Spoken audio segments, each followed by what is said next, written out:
무주택자분들이시거나 혹은 뭐 부동산 투자를 생각하시더라도 그런 누가 봐도 가격도 좀 비싸지 않고 또 정부 정책적인 지원도 많이 나오는 그런 시기를 기다려라. 떨어져 봤자 저희가 코로나 전인 2019년 가격 정도라고 생각을 하지.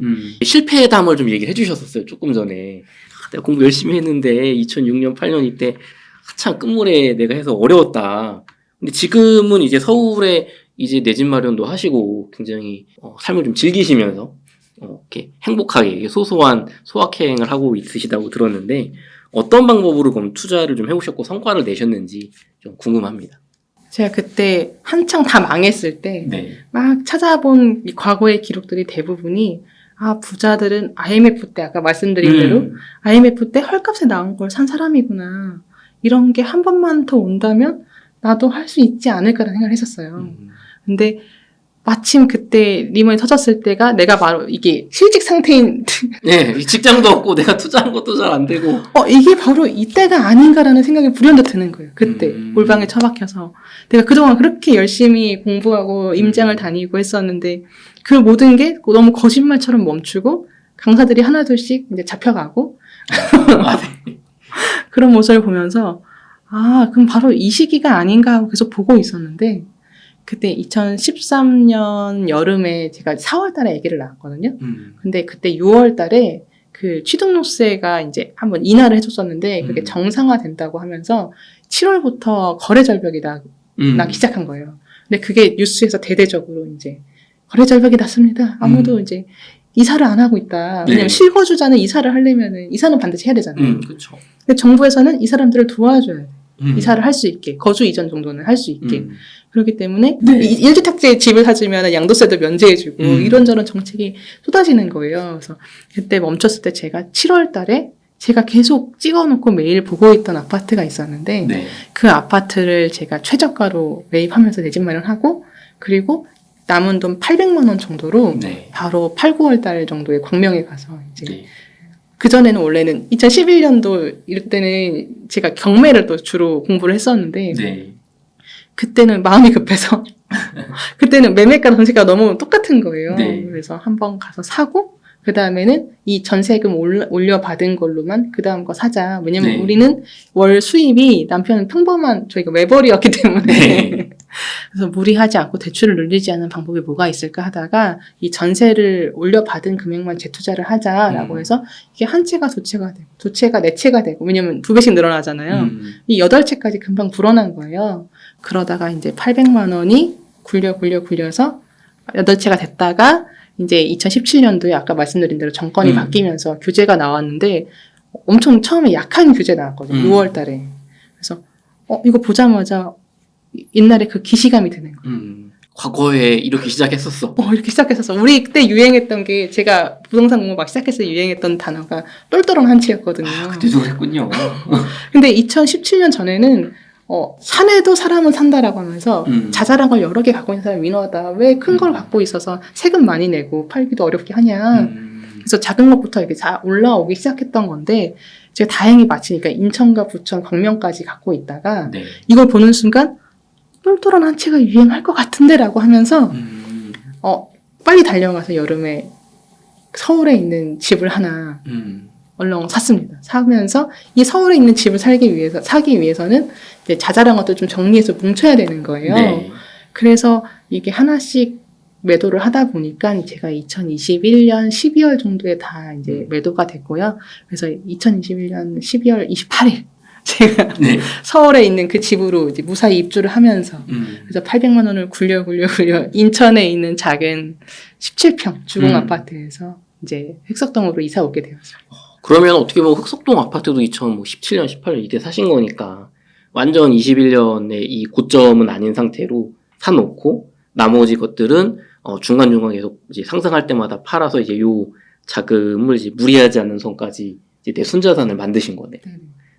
그럼 지금까지 이 성공 스토리가 가장 중요했던 요인은 우리 풍맹님께서는 아까 말씀해 주신 것처럼 부동산 입지라든가 어떤 세금적인 분석이라든가 어떤 임장이라든가 이런 게 아니고 상승장, 경제가 좋고 저금리고 뭐 수출이 잘 되고 그런 장이었기 때문에 그렇게 된 거다. 네, 저는 운이 좋았다라고 말을 하고 싶어요. 그러면은 그런 운을, 그러니까 이런 시기를 잡기 위해서, 그런 시기를 판단하기 위해서 공부하는 게 훨씬 중요하다. 네네. 계속 반복되는 얘기인 것 같아요. 제가 17년에 집을 6억대로 샀거든요. 네. 그러니까 그 이후에 15억대가 되든 네. 지금 다시 조금 입주장이 저희 동네에 있거든요, 지금. 네. 좀 빠져도 제가 산 가격으로는 안 내려오는 거예요. 근데 마음이 너무 편하고 이런 부분이 있는데 굳이 지금 저희가 60점 네. 받았던 사람이 80점, 90점 맞는 거는 좀 쉽잖아요. 근데 그렇죠. 지금 투자를 시작한다는 거는, 우리 굳이 유지한다는 거는 90점 맞은 사람이 95점을 맞으려고 하거나 95점을 맞은 사람이 이제 98점, 99점까지 맞으려고 하는 거나 다름이 없기 때문에 우리가 굳이 직업이 있고, 네. 전업 투자자가 아닌데 네. 가정이 있고 하는 사람이 그렇게까지 많은 시간과 노력을 투여하지 않는 게 낫지 않을까라고 생각을 하고 있어요. 무주택자분들이시거나 혹은 뭐 부동산 투자를 생각하시더라도 그런 누가 봐도 가격도 좀 비싸지 않고 또 정부 정책적인 지원도 많이 나오는 그런 시기를 네. 기다려라. 네. 라고 말씀해 주셨습니다. 그럼 그때 이제 과거 경험상 이런 것들이 나와야 진짜 집값 바닥 신호다. 지금은 아니다. 라고 판단하시는 대표적인 어떤 신호들. 이게 나오면은 정말 그때는 내 집 마련해야 됩니다. 뭐가 있을까요? 우리가 아무리 공부를 해봤자 네. 세계적인 어떤 공부를 하고 온 사람들을, 전문적인 사람들을 이길 수 없잖아요. 그래서 이 사람들이 뭘 하고 있냐면 정부에서 일을 하고 있습니다. 정책을 짜기 위한 네. 연구와 이런 것들을 하고 있기 때문에 저희가 나라에서 어떤 정책이 나오는지만 잘 보면은 될 것 같아요. 뉴스를 보면 거의 다 대대적으로 홍보를 하기 때문에 제발 이제 집을 사세요라는 정책이 나와서 그게 뉴스에까지 나온다라고 했을 때는 네. 그때는 집을 사면 좋을 것 같습니다. 국가에서 이런 het택을 줄까 집을 사라. 네. 그게 과거에는 대표적인 게 어떤 게 있었던 건가요? 아까 말씀드렸던 그 1주택자의 집을 사주면 양도세를 면제해 준다던가 아니면은 이명박 박근혜 정부 때 나왔던 이제 기존에 잡혀있던 공급 계획을 이제 네. 축소하거나 없애면서 공급을 좀 조절했어요. 과공급이 되지 않게. 그런 부분이 나오면은 어느 정도 살 때가 되지 않았나라고 보고 있고, 지금은 하고 있는 거는 그 규제를 좀 완화해 준다는 거지 이런 부양책까지는 아니기 때문에 아직은 시기상조라고 보고 있습니다. 지금은 너무 빨리 떨어지는 걸 천천히 하기 위한 완화인 거지. 네. 지금 저렴하니까 사세요. 그게 아니다. 지금은 만약에 약간 반등이 날 경우에는 쉽게 규제를 다시 할 수도 있을 거예요. 사실 지금 뭐 부동산 규제를 많이 완화했다 하지만 과거의 규제가 없던 시절로 완전히 돌아간 것도 사실 아니거든요. 그래서 다시 이 분위기 좀 그러네, 다시 오르네 하면 또 뭐 조정 대상자로 다시 묶을 수도 있는 거고 그런 상태죠. 알겠습니다. 현재 집값이 많이 떨어진 곳은 이제 물론 20-30% 떨어졌다. 아직은 기다려야 됩니다. 말씀해 주셨지만 말씀해 주셨던 송도, 동탄 아니면은 또 입주 물량 많은 대구, 최근에는 또 이 분위기가 좀 달라졌다는 세종까지 집값이 정말 많이 떨어진 곳은 고점 대비 40% 내지 50% 정도까지 떨어진 곳도 있습니다. 이런 곳은 지금 내가 그 지역에서 이제 실거주를 생각하시는 무주택자 분들이라면 사도 괜찮지 않을까요? 아니면은 뭐 정말 반값 이하로 떨어지는 걸 기대하고 기다려야 될까요? 제가 봤을 때는 이게 적정가가 지금 가격일 수도 있어요. 하지만 사람들이 항상 오를 때 욕심 때문에 더 오르고 떨어질 때 공포 때문에 더 떨어지는 부분이 있어서 아직 본격적인 아무 일도 일어나지 않잖아요. 지금 상승장에 막바지지 막 하락장이 막 시작했다, 폭락했다 이런 적은 없었기 때문에 만약에 지금 만약 무리가 없으시면은 네. 실거주다라고 했을 때는 사실 사셔도 나쁘진 않은 가격을 저는 보고 있는데 앞으로 한 번 더 충격이 올 수도 있다. 좀 과하게 더 떨어지는 시기, 좀 저평가 구간을 돌입하는 시기가 올 수도 있어서 그 부분이 이제 배 아프지 않으실 분이라면 네, 지금 사도 나쁘지 않으실 것 같습니다. 한 40-50% 정도 고점 대비 떨어진 지역이라면 뭐 거주용 실거주 내 집 마련으로 반대할 가격은 아니다. 그게 비싸다고 생각하진 않는다. 제가 생각했을 때는 네. 적정 가를 정확하게 평가할 수는 없겠지만은 네. 만약에 떨어져 봤자 저희가 코로나 전인 네. 2019년 가격 정도라고 생각을 하지 이게 2017년 가격이라든가 2015년 가격까지는 그때는 왜냐면 수요 공급 조절을 통해서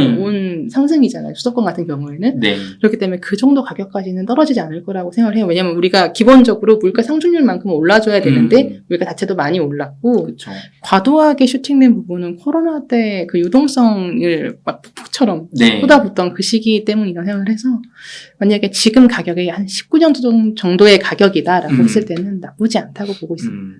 19년 정도 가격이라면 적어도 코로나 버블로 유동성으로 만들어진 거품은 제거가 됐기 때문에 여기서 조금 더 떨어질 수도 있겠지만 그 폭이 크지 않을 것 같다. 그래서 뭐 내 집 마련 생각하시는 분들 지금 결혼을 앞두고 계시다거나 나는 불안해서 사야 되겠다. 그런 분들도 사실 계시거든요.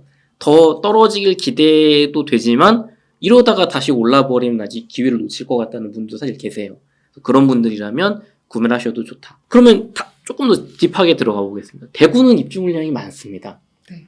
그럼 대구는 40-50% 떨어졌다고 사야 될까요? 조금 더, 그러니까 아까 말씀하신 대로 내가 시거주로 살아야 돼, 불안해서 살아야겠어라고 하신 분은 괜찮은데 내가 이 기회를 놓칠 것만 같아라고 생각이 드시는 분들은 좀 그런 어떤 내가 실거주를 넘어서 투자의 의미를 담으신 거잖아요. 그런 분이면 떨어지면 배 아플 것 같은 분인 거예요. 아까 말씀드린 그런 분들 조금 더 기다리셔도 될 것 같아요. 내가 정말 너무 욕심내지 않고 이 정도면 됐어. 좀 더 떨어질 수도 있지. 난 어차피 살 집이 필요하니까 뭐 월세도 오른다는데 요런 정도면 괜찮겠지만 내 집인데 지금 이거 더 사면 너무 싸게 사서 돈 벌 수 있지 않을까 막 이런 거라면 좀 그래도 좀 더 기다렸으면 좋겠다. 네네. 알겠습니다. 강남 부근의 집값은 사실 많이 안 빠졌어요, 생각보다. 뭐 한 25%, 뭐 30% 이 정도 떨어졌다가 다시 또 요즘 말씀하신 데드캣 바운스가 살짝 오면서 또 한 고점 대비 뭐 15%, 20% 정도 하락한 상태인데요. 그러면은 이런 곳도 강남 같은 지역도 앞으로 추가 하락이 좀 많이 있을 거라고 생각을 하시는지요? 네, 지난 장에 봤을 때도 강남이 떨어질 때는 그 단가 자체가 크기 때문에 확 떨어진 부분이 있었는데 아직 그 부분이 오지 않았고 언제 올 거라고 저는 예상을 하냐면 2024년이나 25년 정도에 물량이 좀 많이 있는데 그때 이제 지금 23년부터 만약에 역전세나 이런 KB 시세 때문에 뱉어내야 되는 분들 이 흐름이 유지되는 상태에서 이 물량까지 더해지면은 그때 가서야 좀 키를 맞춰서 40-50% 정도 떨어지지 않을까 생각을 하고 있습니다. 강남의 입주 물량이 좀 이제 신축 입주가 막 시작되면서 전세가를 끌어내리는 24년, 뭐 25년 요 시기에 강남이 다른 지역보다 덜 빠져서 버티고 있더라도 그 시기에 다시 비슷한 가격으로 하락을 할 거다. 알겠습니다. 어쨌든 그러면은 조금 부동산 내 집 마련 고민하시는 서울 수도권 보시는 분들은 적어도 뭐 24년, 25년 좀까지는 기다려봤으면 좋겠다라는 입장이 일관되게 나오시는 것 같아요. 네, 저 전문가 아니에요. 동네 아줌마라서. 알겠습니다. 빠져나갈 구멍을 만들어놔야겠어요. 보통 부동산 투자를 말할 때 강남이나 여의도, 뭐 용산, 아니면 뭐 잠실 이렇게 좋은 지역들만 우리가 얘기로 말을 하는데 사실 비쌉니다. 가격이 우리 평범하게 서민으로서 급여 생활 하시는 분들한테는 내가 지금 막 20억, 10억 하는 그런 집을 어떻게 사 하는 경우가 많은데요. 혹시 기회가 온다면 좀 추천해 주실 만한 그래도 좀 가격이 서민분들 입장에서 월급쟁이 입장에서 좀 가능할 만한 그런 지역들 서울도 좋고 뭐 지방도 좋습니다. 좀 그런 지역이 있을까요? 이번 상승장 때 많은 지역에서 아마 재건축, 재개발, 리모델링 지정이 된 곳들이 많이 있을 거예요. 근데 이 호재들은 상승장일 때 이 흐름을 타고 이루어져야 되는데 만약에 어느 정도 경기가 꺾이게 되면은 이게 멈추게 되는 경우를 정말 많이 목격했었어요. 지난 장에. 그러면 이게 오히려 적정가보다 그 실망감 때문에 기대감이 있다가 이게 실망 매물들이 쏟아져 나오는 경우가 많아서 오히려 적정가보다 좀 많이 떨어지는 경우가 있거든요. 그래서 내가 만약 살고 싶은 동네가 있다면은 만약 그런 국내가 그런 게 지정이 돼 있다고 하면은 지켜보다가 이번 장이 멈추면서 이런 진행이 멈추게 되는 경우가 반드시 오거든요. 특히 요즘 같은 경우에는 이제 체감하시겠지만 건설재 값이 많이 올라서 네. 건축 원가 같은 게 높아지니까 건설사들도 무리하게 이걸 진행하려고 하는 그런 의지가 별로 없어요. 핑계가 있으면 이걸 멈추고 싶어 한단 말이에요. 그쵸, 그쵸. 이주를 하지 않았으면 어떻게든 멈춰볼까? 이렇기 때문에 멈추게 되면은 거기서 과도한 납북이 났을 때 그때 사시면 좋을 것 같고요.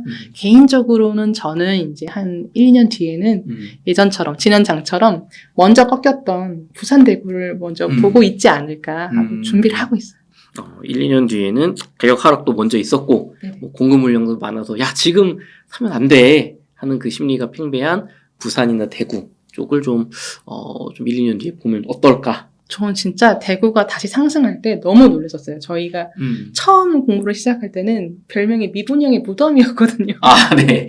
옛날에 대구도 그랬다고 하더라고요. 그래서 이게 다시 올라간다고 했을 때도 사실 잘 믿질 않았어요. 올라봤자 뭐 얼마나 올랐겠어? 뭐 누가 호들갑스럽게 지금 뭐 카페 같은데 다 그리고 계속 올라왔었거든요. 네. 할 때 누가 여론을 조작하는 거 아니야? 약간 이런 느낌도 있었는데 실제적으로 굉장히 많이 올랐는데 제가 그때 너무 어리기도 하고 수도권에만 살아서 시야가 좁았던 것 같아요. 그때가 너무 후회돼서 이번에 놓치지 않기로 다짐했습니다.